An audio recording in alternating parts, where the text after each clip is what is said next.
Давайте сейчас сделаем все организованно и правильно, чтобы у нас не было хаоса.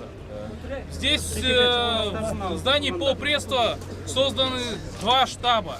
Отдельно штаб, который координирует всю ситуацию по границам, отслеживает каждую минуту все стычки, которые происходят. Поверьте, мы знаем фактически в онлайн-режиме, где что идет. Все сообщения в соцсетях, они могут быть 2 часа назад, 3 часа назад, но это очень сильно нагнетает обстановку.